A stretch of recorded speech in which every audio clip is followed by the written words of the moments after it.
Good evening and welcome to another episode of Que-stead-Que. What you gonna do? I don't know, but something's gonna grow. It's the Que-stead show. Good evening, everyone, and welcome to another episode of Que-stead-Que. I know that it's been a while, and I'm on camera today. Lounging. Wait a minute, let me put the camera down. Have on my little Christmas lounging outfit and all that good stuff. I came on today because I think I mentioned back in the summer that there will be times during the winter that I'll come online or do an episode with me cooking. This has been a tumultuous Christmas season for me because number one, I'm not doing anything, and number two, stuff is so expensive now. Really, to tell you the truth, I can't afford to do any Christmas treats, but I had some ingredients that I had left over from last year. So I decided today I will make what they call either Christmas toffee or Christmas crack. It has many names and it's like a candy. And so your ingredients are, and in the pot right here, are 2 sticks of butter. In fact, let me cut the stove on right now.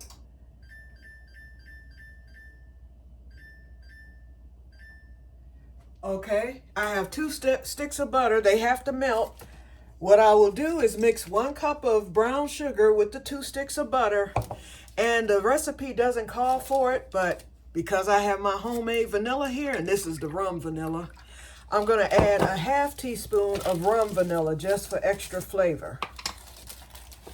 Actually, Black Tropical Homestead, her recipe called for a little vanilla, but all the other recipes that I've seen does not. And so I made it last year with the little vanilla, although it wasn't the homemade version. Okay, so I've got that. There's the vanilla, and here's the sugar. Let's get over here real quick. Okay, I poured this in. And I'm going to talk for a few minutes while we're waiting on that. Oh, let me make some dishwater. While we're waiting on that to melt, what I need to do, I already prepped my area here, and I'm going to pick up the camera so you can see that. Uh-oh. I hope this camera is facing the right direction. I don't know, y'all. Okay, it's facing me. So I'm assuming that you can see me. I don't know, but I'm running the dishwater right now. Okay, I've got my stuff set out. The vanilla, everything's been added. So I'm going to use this spatula here to stir. But before I do that, I need to spray down my cookie sheet in the foil. You have to have the pan that has the lips on it because you don't want the mixture to boil over once you put your crackers on there. Ooh, and I haven't even lined it with crackers. Lord have mercy, y'all. I'm losing my mind. Let me cut this off right now. I don't even want to get that started until I line my pan with the crackers. Because you have to stir this constantly. I don't know if you see that, but you have to stir it constantly so that it doesn't burn. And I'm messing up big time, y'all. Okay, y'all, my hands are washed. So you're not going to see me do that again because I don't want my hands to get wet. I'm putting my top back on the vanilla. So that'll be out the way. Okay, I've sprayed the cookie sheet. Well, it is a cookie sheet. Okay, so you take, this sheet holds approximately 72 crackers. And what I normally do when I made this last year, probably 2 or 3 times. And last year at Christmas time, I shared it with my sister and her family, and I'll probably do the same. I prefer to use these used to be called Keebler Club crackers, but now Kellogg's have bought out Keebler, that recipe, so now it's Kellogg's Club. Now, the club crackers, and they're nothing like how they used to be years ago. They have a flat side and a puffy side. I like to put it flat side up because that will help the mixture to adhere better. Okay, so this will hold exactly 72 of these crackers. So you just line them up. I usually put them 4 to a row, going the way that I'm going. I like to leave a little room. Okay, that's 8. This isn't gonna hold 72 because I'm doing it. I should have done it the long way. Okay, but that's okay. Just as long as I get them on there. Okay, so I'm doing this now. It's probably gonna take both of these packs. Actually, I could probably squeeze 5 in the row. But actually, I like for them to be, you know, you want them to touch, but then again, you want them to have a little space as well. Let me come down the long way here so I can see exactly. Oops, there's a broken cracker. I'll put that to the side for now because you don't want your crackers to be broken either while you're doing this. You'd rather your crackers be whole. Then that way, once you spread the mixture on it, you won't have any problems. Okay, I'm going into the second pack. Let me get my scissors here. And you have to be careful opening them because you know crackers break easily. Here we go. Okay, I'm finishing up here. I'm glad I cut that fire off, see, because that stuff would have been, although that butter needs to melt, I'd rather not have that going while I'm concentrated on something else, because if you burn it, it's ruined. And thank God that butter, that's, I have one more block left from last year before butter went to an astronomical price. And I bought a whole bunch. They had a limit of 2, and I just kept going back in the store. And the limit of 2, or was it? No, it was a limit of 4. So I went into the store like 4 times or 3 times, and I got 12 packs of butter, and they were on sale, 2 for $5 or 2 for $4. I can't remember.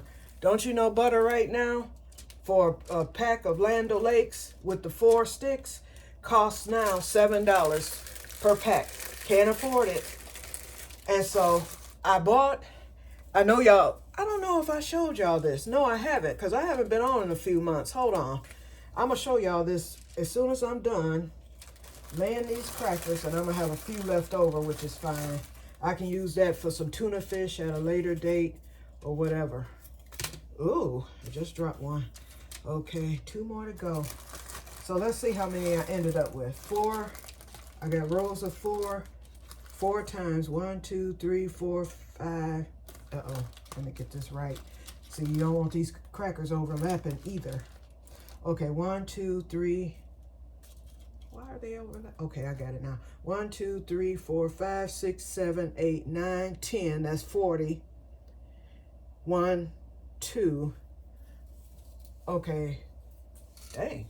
I can't count, can't add, can't multiply, nor subtract. Let me see how many I got on here. I thought it would be 72. 1, 2, 3, 4, 5, 6, 7, 8, 9, 10, 11, 12, 16, 20. 1, 2, 3, 4, 5. That's 40.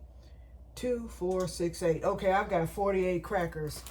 I don't know why I thought it was 72, but for just me, that's all I need. I filled the pan. But last year, oh, I know what it was. Last year I used two pans at a time. That's what it was. So I would end up with like 70 something altogether. Hold on, let me throw this away. Back up there.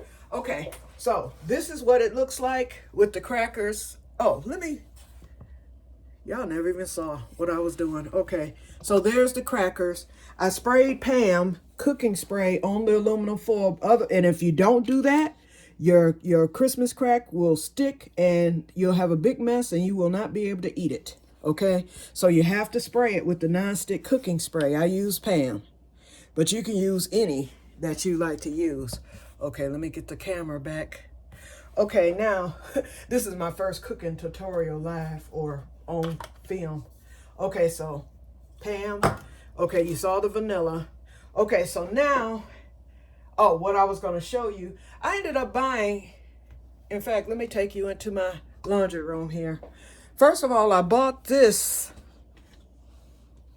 food processor. I'm getting ready to start making my own butter. Okay, let's come in here.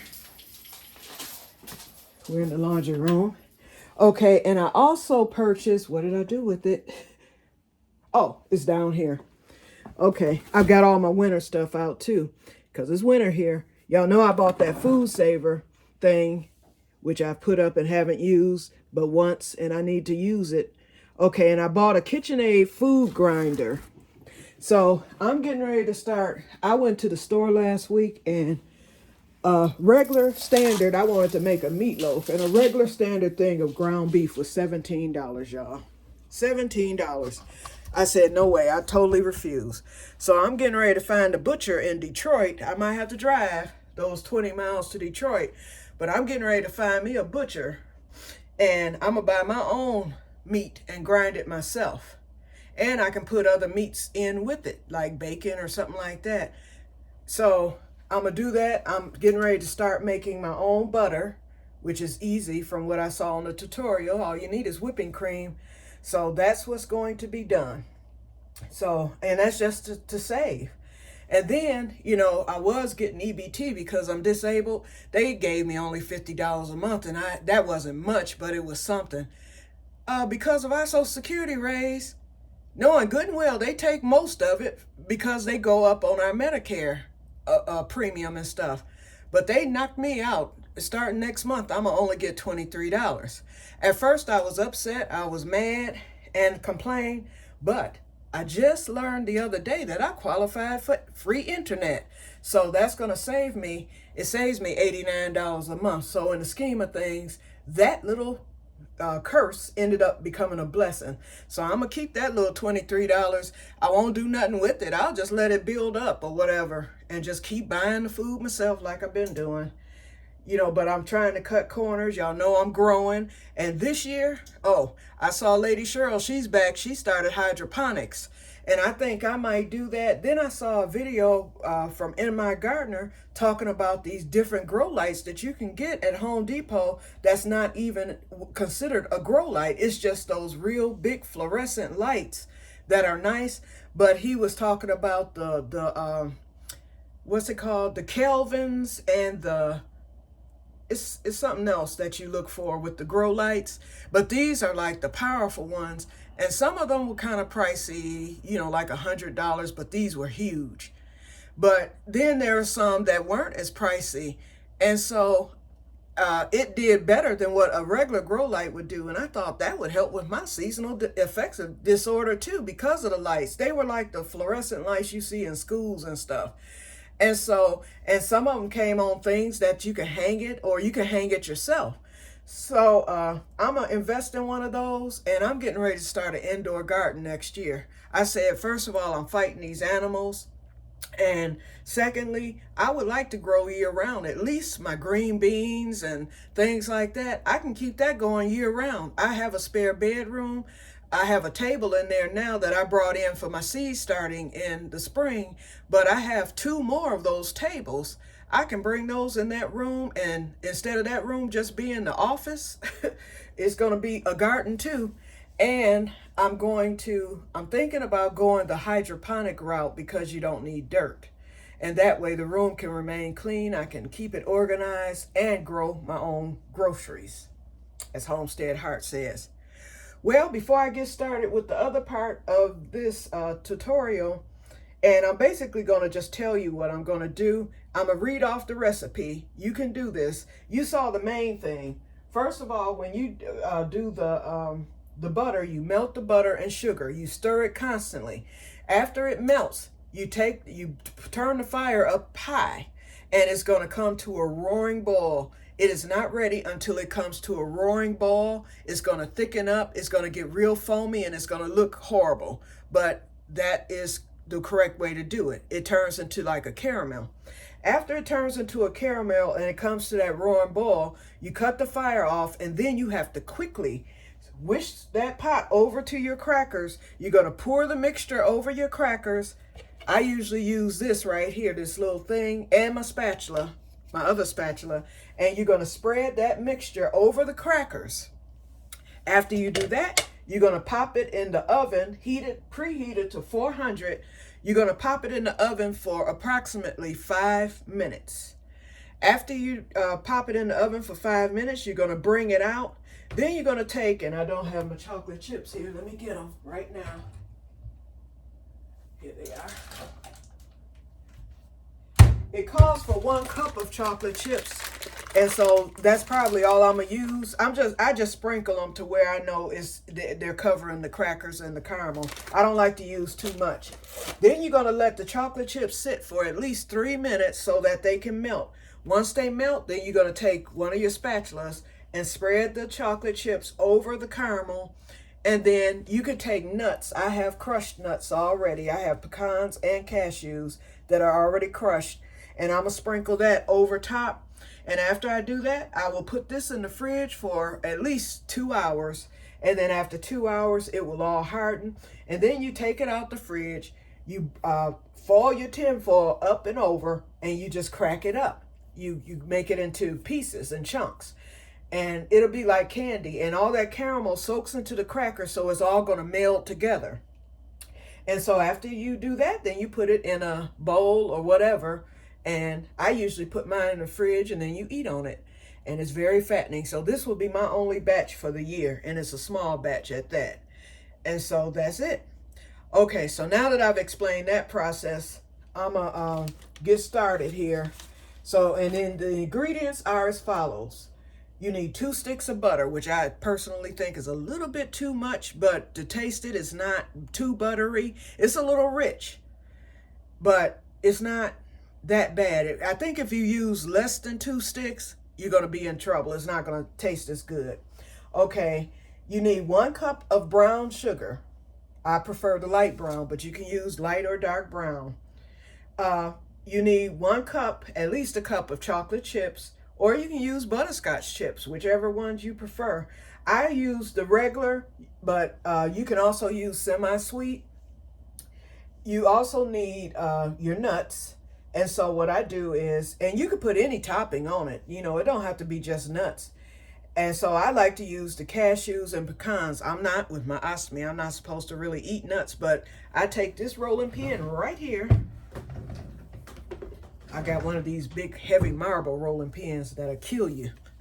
Okay, I take this, and I already have some crushed up, but I take it and roll it over. I put it in the tin foil, roll it over a couple of times, and it turns to mush, okay? So, and that's what I sprinkle on top of mine. And then this year, I'm going to try something different. I have some minute oatmeal. So over a couple of the crackers. I'm only going to go with maybe 6 in the corner. I'm going to sprinkle a couple of pieces of oatmeal over it just to see what it tastes like. Because after that, you know, it's going to, you know, it cooks on its own. Actually, I'm going to sprinkle the oatmeal before I put it in the oven with the caramel. I'm going to sprinkle that on the caramel so that way it cooks while it's in the oven for those 5 minutes. And then, you know, once I put the chips on it and they melt and all that, it'll all fuse together. Okay, so that's basically it. But it was something I know what I was going to tell you all. And then I'm going to get off of here because we're at 18 minutes. Remember when I got the trees cut back in the summer? Had to get that loan for $1,200 to get them babies cut. And they cut, you know, they did pretty good for my side, but I still had problems with the neighbor's trees. Well, the ghost house sold about 2 months ago, and he's getting ready to move in by the 15th of this month. So it'll be like at the end of this week coming up. He's coming from out of state. The 2 ladies who had purchased the house, that deal ended up falling through. They did not get the house. So another man ended up buying the house, and his brother he lives out of state, but his brother has orchestrated everything. So they've had contractors in doing a lot of fixing up, and they got the yard all clean. And so I met the brother, and we talked one day, and he was like, "Oh, and we hate these trees." I was like, "Yeah, I hate them too." I said, "I spent a lot of money getting my side trimmed." I said, "But it's still bad because I had that one branch hanging over my roof. I had that other branch hanging over my patio. It was just horrible. And I can't afford to get anything else cut. He was like, well, don't worry about that. He plans on getting that done in the spring of the year. So I'm thinking, okay, good. And I said, I won't believe it unless I see it. I'll be darned. 3 days ago, I get a knock on my door. Well, not a knock, but someone rung the doorbell.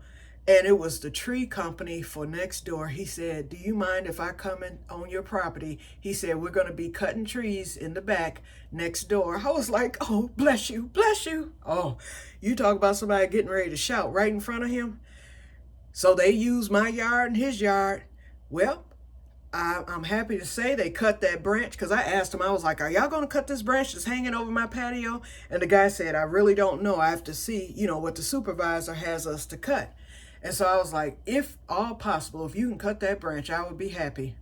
They cut the branch that hung over my patio. So now my whole patio is going to get full sun from this day forward. They cut the big branch that was hanging over both of our houses.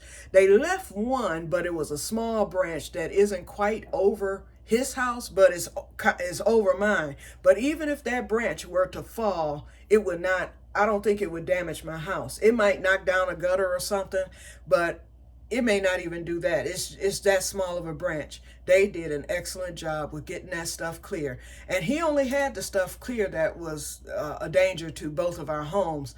And so I'm almost certain, because the brother was saying he hates these trees. He wants them gone altogether.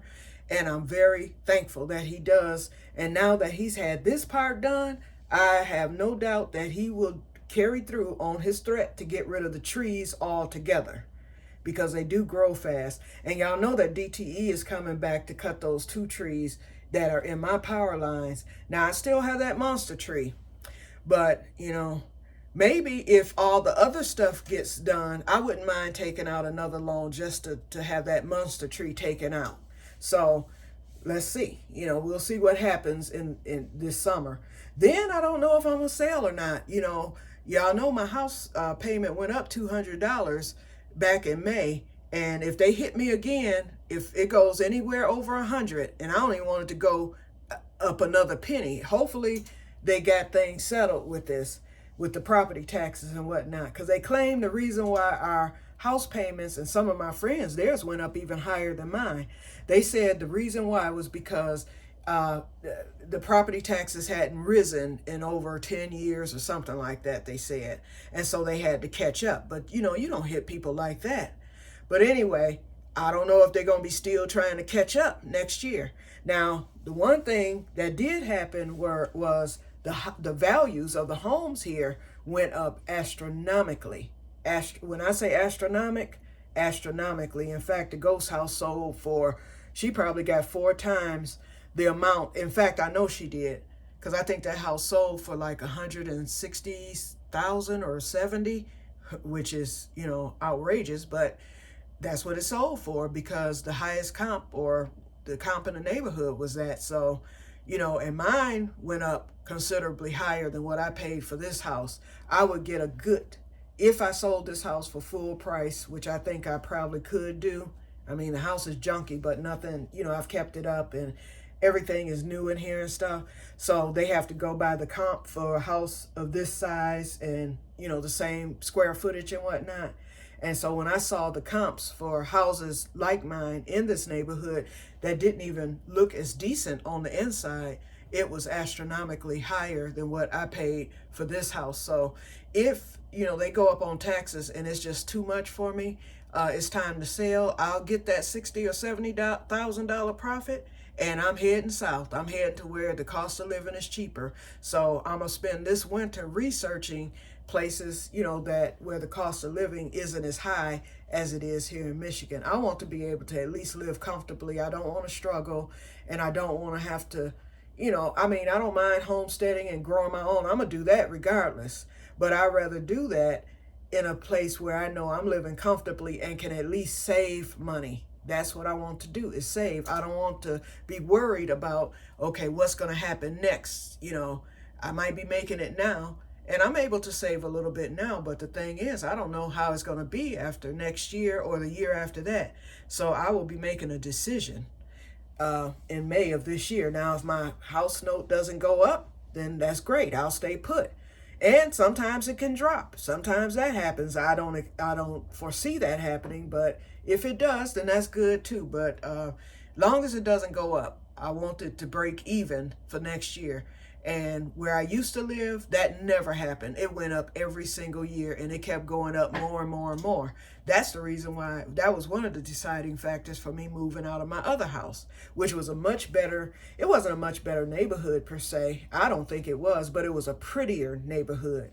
And the houses were worth more than over here. So therefore, the houses were a little more expensive. So anyway, I'm going to get off of here. And I'm going to get back to making this Christmas crack. And I might come back on to show you the finished product once it's done. In fact, I think that I will.